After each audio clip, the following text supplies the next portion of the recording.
Ici Jean-Philippe Trottier, nous retournons au Midi Actualité sur les ondes de Radio Ville-Marie. Parlons un petit peu histoire si vous voulez bien. L'histoire, du moins en Occident, suit une conception linéaire, c'est-à-dire grosso modo qu'au passé succède le présent puis l'avenir. Ainsi, aujourd'hui, nous vivons un présent qui appartiendra un jour au passé. Allons même plus loin. Notre présent a déjà été l'avenir de notre passé. Enfin, ça l'a bien compliqué, mais c'est très simple au fond. Autrement dit, nous nous situons dans une trame qu'on appelle histoire et dont il convient d'avoir conscience. Cela veut dire notamment de connaître et de nommer les personnages, les événements, les symboles, le sens des choses qui font ce que nous sommes aujourd'hui. Or, selon Mathieu Bock-Côté, mon chroniqueur, l'histoire est en train de nous manquer. Mathieu, bonjour. Bonjour. Donc, vous avez écrit un texte dans le Journal de Montréal, « Quand l'histoire nous manquera ». Donc, elle ne nous manque pas encore. Mais sur le point 2 ? C'est une réflexion que je me suis fait en marchant dans la ville récemment. Oui. Je pensais, il y a les deux grands ponts, le pont Jacques-Cartier, le pont Champlain. Je pensais à travers ça, au marché Jean Talon, je pensais à la rue Montcalm, je pensais au parc Jeanne-Mance. Et voyant tout cela, je me dis, c'est assez intéressant, toute une série de symboles qui appartiennent à l'histoire de la Nouvelle-France, qui servent à baliser notre réalité, qui servent à symboliser notre Québec finalement. Et je remarque même quand on prend le métro de Montréal, on voit le nombre de références historiques est assez élevé. On a mobilisé l'histoire, sinon de la Nouvelle-France, ou même ensuite, Henri Bourassa, Lionel Groulx, on pourrait multiplier ces références historiques qui sont partout présentes au Québec et ainsi de suite. Et au Canada aussi. Au Canada aussi, bien sûr, mais comme vous savez, je m'intéresse à mon pays d'abord et avant tout. Or, je réfléchissais à ça, et là, il y a le nouveau pont Champlain qui se construira, et je me suis pris d'effroi. J'étais pris d'effroi. Je me suis dit, à partir de quel réservoir de souvenirs pourrons-nous nommer de nouvelles constructions architecturales dans une société qui a décidé d'oublier son passé, dans une société qui a mis de côté l'ensemble de ses références historiques, symboliques, identitaires, culturelles, dans une société qui ne veut vivre qu'à l'instant présent, dans une société qui se délivre du passé donc, et dans une société qui par ailleurs, lorsqu'elle ne s'intéresse au passé, ne le fait que de manière à s'auto-culpabiliser. Donc la Nouvelle-France c'était l'esclavage, le passé catholique c'était la grande noirceur, la Révolution tranquille c'est un nationalisme d'exclusion. Donc n'abordant l'histoire que pour l'oublier ou pour apprendre à nous détester à travers elle, je me suis dit, serons-nous capables, lorsque viendra le temps à nouveau, c'est une réflexion bien pratique, de nommer un parc, de nommer un pont, de nommer un musée, de nommer un grand bâtiment, serons-nous capables de mobiliser à nouveau l'histoire? Et c'est drôle parce que vous dites... Oui, la seconde... je dirais, un autre élément qui est assez important, c'est, imaginons que nous en soyons capables, serons-nous aussi capables de mobiliser notre vieille histoire? La mémoire de la Nouvelle-France, qui est une mémoire fondatrice pour le Québec, qui joue un rôle, et plus on l'explore, plus on se rend compte à quel point certaines des tendances lourdes de l'identité québécoise sont repérables dès ce moment. Est-ce que nous serons encore capables de mobiliser, par exemple, cette mémoire de la Nouvelle-France, quand viendra le temps de nommer notre réalité? Ou est-ce qu'on risque d'assister à sa disparition lente au passage des années et des décennies? Justement, Mathieu, je disais, c'était un petit clin d'œil que c'était aussi l'histoire du Canada, et vous avez dit votre pays, c'est le Québec. Est-ce que le passage de la Nouvelle-France au Canada puis au Québec n'a pas constitué un rétrécissement identitaire et les symboles du passé en ont-ils pâti en cours de route? Non, je crois que le passage du Canada au Canada français et au Québec, ça correspond plutôt de l'incroyable inventivité, créativité identitaire des Québécois quand vient le temps de se nommer. Mais c'est un rétrécissement quand même. Oui, mais parce que l'histoire n'a pas joué pour nous. C'est-à-dire que la bataille des plaines d'Abraham a été perdue, l'Amérique n'est plus française aujourd'hui, et l'essentiel pour que se poursuive le vieux rêve d'une Amérique française, c'est qu'elle puisse s'incarner dans une communauté politique. Cette communauté politique, ce n'est pas le Canada, c'est le Québec, tout simplement. Il y a la mémoire du Canada français qui traîne un peu dans les minorités francophones au Canada, mais nous savons... L'Acadie, quand même, c'est un tiers de... Oui, mais si je peux me permettre, le cœur vivant de l'Amérique française, l'Acadie est une société malheureusement un peu, sinon folklorique, à tout le moins marginale. Alors, j'entends par là qu'elle n'a pas la capacité de se constituer en État indépendant. C'est une minorité bien traitée, mais ce n'est pas par ailleurs un lieu de pouvoir en tant que tel. Dans la mesure où le politique est la condition de durabilité des sociétés, le Québec, c'est le lieu où se poursuit l'Amérique française. Je citerai d'ailleurs là-dessus les premières pages d'Option Québec de René Lévesque. Oui. Magnifique, où il nous dit qu'est-ce que c'est le Québec? C'est le lieu où se poursuit le vieux rêve de l'Amérique française. Mais, il faut comprendre ce qu'il nous dit par là, le Québec ne peut se maintenir que s'il est conscient de poursuivre ce vieux rêve. Donc, s'il est capable lui-même de retourner aux sources de son identité, aux origines de son identité, et de les réactiver quand vient le temps de nommer l'espace public. Mathieu Bocoté, vous êtes très ami des Juifs en général, on lit vos textes. Pendant 2000 ans, ils n'ont pas eu d'État. Le politique faisait un peu problème chez eux. Et je me souviens d'un commentaire de Marek Halter, l'écrivain, qui disait que nous, les Juifs, on a un avantage par rapport aux autres, c'est qu'on a 2 piliers. On a maintenant un État, mais aussi on a la Torah. On a maintenant un État au Québec, mais j'ai l'impression que vous faites allusion à notre Torah à nous, du Québec, nos symboles, notre passé, la parole de Dieu qui nous fonde, etc. C'est là qu'on pêche. Oui, mais j'ai l'impression que c'est le drame des sociétés contemporaines qu'on assiste à une réduction du national au politique et du politique à l'administratif. Ça, voilà. Or, si je suis le premier à croire à la charge presque sacrée du politique, c'est-à-dire maintenir l'existence politique d'un peuple, c'est quelque chose, un devoir sacré pour peu qu'on étende un peu la signification de ce terme.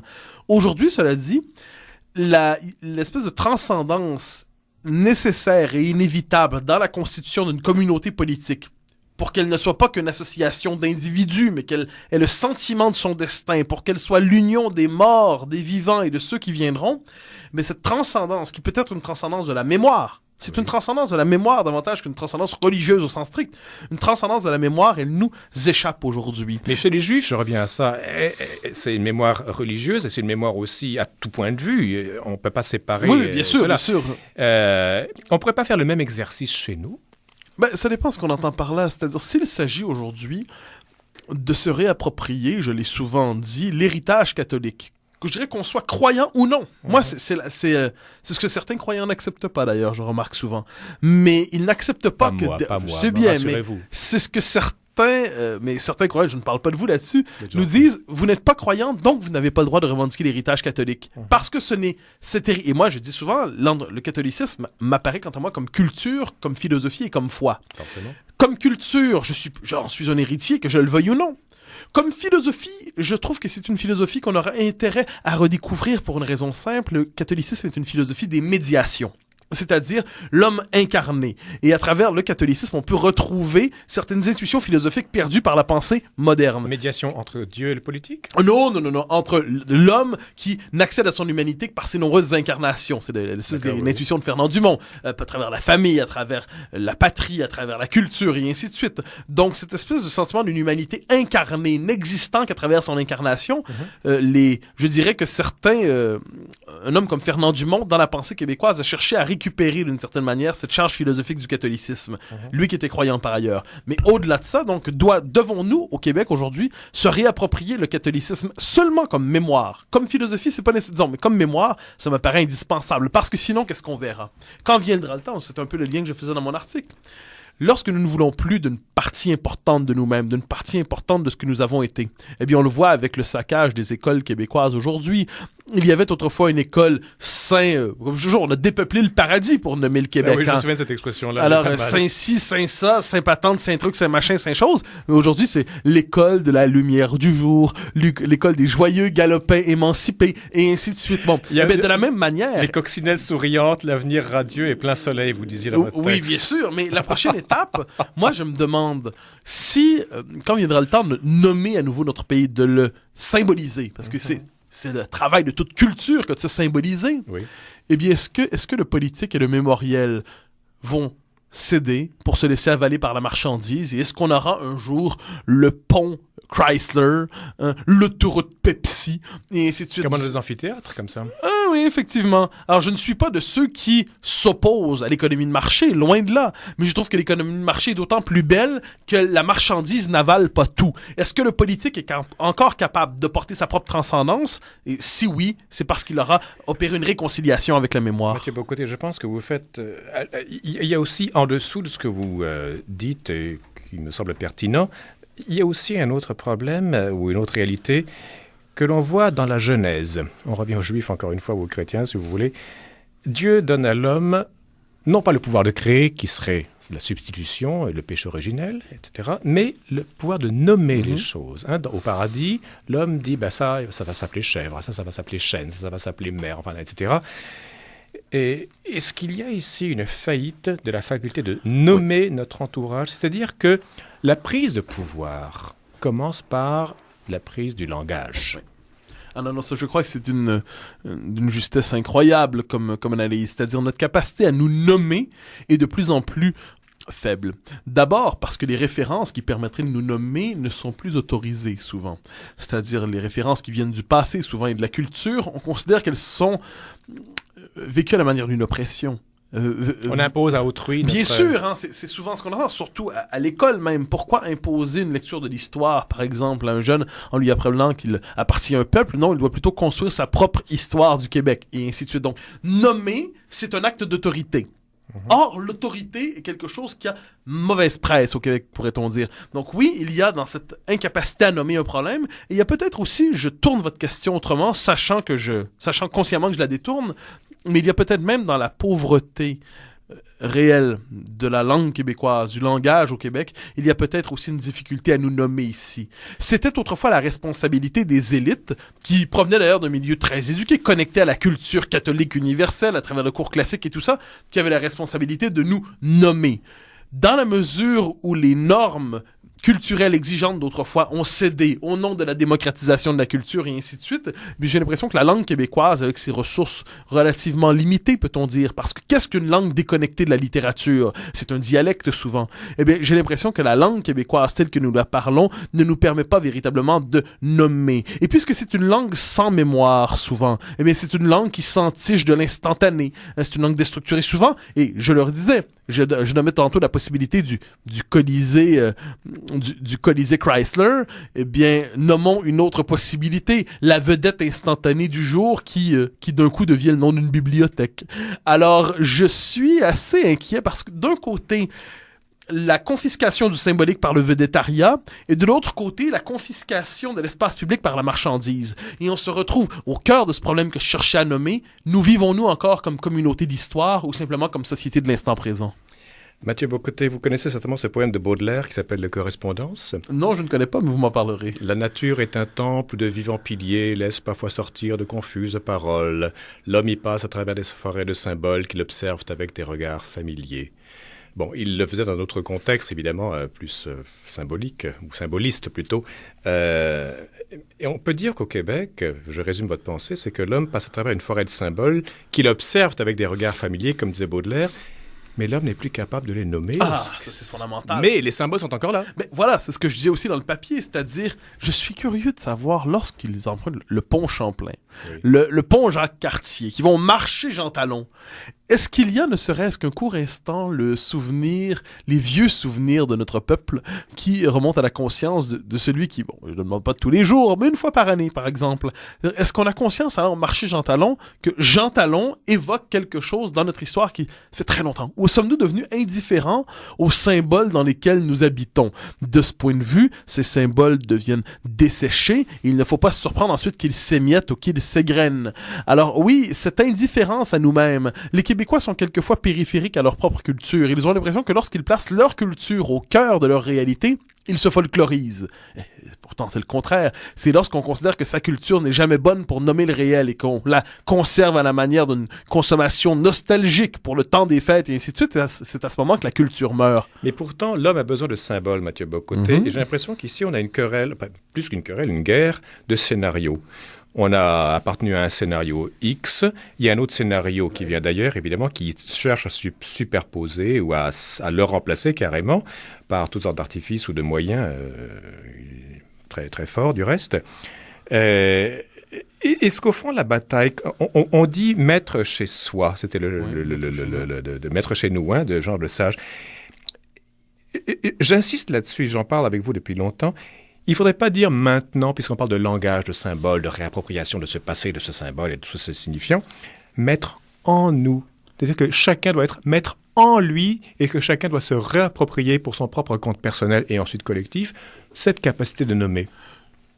J'entends ce que vous me dites et je ne dis pas non. C'est-à-dire, est-ce qu'il y a au Québec, nonobstant la question de notre statut politique, une question simplement culturelle, cette capacité de... Plus que culturelle, mais archétypale, fondamentale. Oui, j'entendais le mot culturel presque au sens anthropologique, anthropologico-philosophique, si on me permet ce beau terme qu'on a dit pour la première fois à la radio. Alors, oui, bien évidemment. Et je crois que c'est une tâche fondamentale. Mais c'est à ce moment, peut-être, cher ami, que nous nous séparons d'1 centimètre. La dérive des continents, n'est-ce pas? Qui commence ainsi. Je crois que le maître chez nous réfère à ce qui nous manque au Québec, c'est-à-dire que cette carence du politique radicalise la faiblesse culturelle chez nous, cette faiblesse identitaire. La carence politique, dire maître chez nous, ça consistait à dire cet espace est à nous. Cette communauté politique, nous n'y avons pas seulement des droits, nous y avons le pouvoir. Et ça, c'est fondamental. Dans l'histoire du Québec, le rapport aux politiques se joue à la fois comme droit, au pluriel, des droits que nous réclamons une autorité extérieure à nous, oui, et comme pouvoir. Oui. Et je crois que lorsqu'on a cette mémoire de la Révolution tranquille, que ce soit une mémoire essentiellement politique est une bonne chose parce que nous avons fait un apprentissage du politique, non plus comme minoritaire en demande de droit, mais comme majoritaire exerçant une souveraineté. Mais je veux bien, Mathieu Bocoté, ça c'est du côté politique mais collectif, mais le collectif, le politique est constitué d'individus qui doivent chacun intérioriser cette représentation collective. Oui, s'ils ne le font pas. Mais on ne peut pas demander à chaque individu, dire, les gens se lèvent le matin, ils ont des enfants, ensuite ils doivent travailler, ils reviennent, ils ont encore des enfants, on ne peut pas demander à chaque individu de s'improviser sauveur de son peuple. Non, il ne s'agit pas de sauver, mais il s'agit d'assumer un peu une part de ce qui est dit officiellement. Mais c'est à ce moment, je crois qu'il faut revenir au sens des institutions. Les institutions portent la responsabilité d'élever ou d'abaisser quelquefois une population. C'est-à-dire, lorsque les institutions fonctionnent bien, elles cultivent les sentiments les plus favorables dans le cœur de l'homme et refoulent les sentiments les moins nobles. Lorsque les institutions ne fonctionnent plus, eh bien, elles laissent cours à une espèce de free-for-all, identitaire comme culturel, comme politique et économique, et ainsi de suite, et c'est à ça qu'on assiste aujourd'hui. Free-for-all, en français, ça dit foire d'empogne. Foire d'empogne, bien sûr, mais je tenais cette fois à marquer mon métissage culturel. Alors... Très habile. Oui, n'est-ce pas? Alors, je reviens à cette idée que les institutions ont la responsabilité première. Imaginez une famille où la langue française est mal enseignée. Et on peut pas lui reprocher, parce que dans sa famille, la famille même du père, et ainsi de suite, donc la langue est un héritage trouble au Québec. La seule chance qu'aura l'enfant de rencontrer la culture, ce sera à l'école. L'école, c'est l'institution. Il doit rencontrer une autorité extérieure à lui-même qui lui dira, vous devez vous plier à cette norme, donc une norme extérieure à soi, extérieure à son intérieur, pour vous approprier cette culture qui est pourtant la vôtre. Donc, ce qui est en jeu ici, ce n'est pas seulement une culture de l'intériorité culturelle, c'est une culture de l'institution. Or, me semble-t-il qu'au Québec, cette mémoire, cette culture, ces symboles n'ont de chance de se renouveler, de se perpétuer que s'ils sont pris en charge par les institutions. Ce qui nous ramène, sans surprise, à la question politique. Oui, tout à fait. Ça, je vous attendais au détour, Mathieu Bocoté. On va se quitter sur une histoire de Euripide, qu'on devrait faire lire à beaucoup de Québécois. Euripide, le tragédien grec dans l'Antiquité, qui a écrit les Troyennes. Vous avez lu ça ou pas? Oui, j'ai fait mes quelques cours en études grecques pendant mon bac en philosophie. Alors, les Achéens, donc les Grecs, ont soumis Troie. Troie est écrasée. Ils vont raser Troie. Et les Troyennes, c'est la mise sous séquestre, enfin la mise en esclavage des Troyennes, parce que les hommes sont morts ou déportés. Donc, c'est les femmes qui vont servir d'esclaves. Et deux choses, c'est les temples de Troie et Astyanax, qui est le fils d'Hector, petit-fils de Priam, le roi de Troie. Il faut tuer Astyanax et raser les temples parce que Astyanax est l'héritier de la légitimité royale, qui peut être un foyer de résurrection nationale. Et les temples sont les vivants piliers dont je parlais de Baudelaire. Les temples, c'est la mémoire de ce passé, qui condense tous les symboles de Troie. Est-ce qu'on va arriver à euripidiser troyaniser le Québec? Je crois que la culture québécoise, c'est grossier comme phrase, mais ça n'est pas morte. C'est-à-dire, notre culture comme civilisation, notre culture nationale ne sont pas mortes. Elles sont, je dirais, déposé dans certaines attentes populaires, ou encore dans certaines institutions, et ainsi de suite. Il arrive qu'une culture se replie dans des institutions, qu'une culture se replie dans des préférences populaires, dans des habitudes, dans des attentes. Et il arrive aussi que ces attentes, que cette culture ressurgisse de manière neuve dans l'espace public. Donc, je crois qu'il y a possibilité de renaissance au Québec en ce moment parce qu'il n'y a pas mort définitive ou quoi que ce soit. Je crois qu'il y a certaines permanences culturelles inscrites dans notre société qui sont encore vivantes. Reste à les faire rejaillir dans l'espace public. Cela ne m'apparaît pas impensable, encore moins possible. Et ça fait penser à Yehuda Ben Eliezer qui a ressuscité la langue hébraïque qui avait disparu depuis quelques siècles, au moins et même plusieurs millénaires, et c'est devenu la langue officielle de l'État. On a présenté la Révolution tranquille comme une renaissance. Qui nous dit qu'il n'y en aura pas une deuxième? Une renaissance, hein? Merci Mathieu Bocoté, merci infiniment. Au grand plaisir.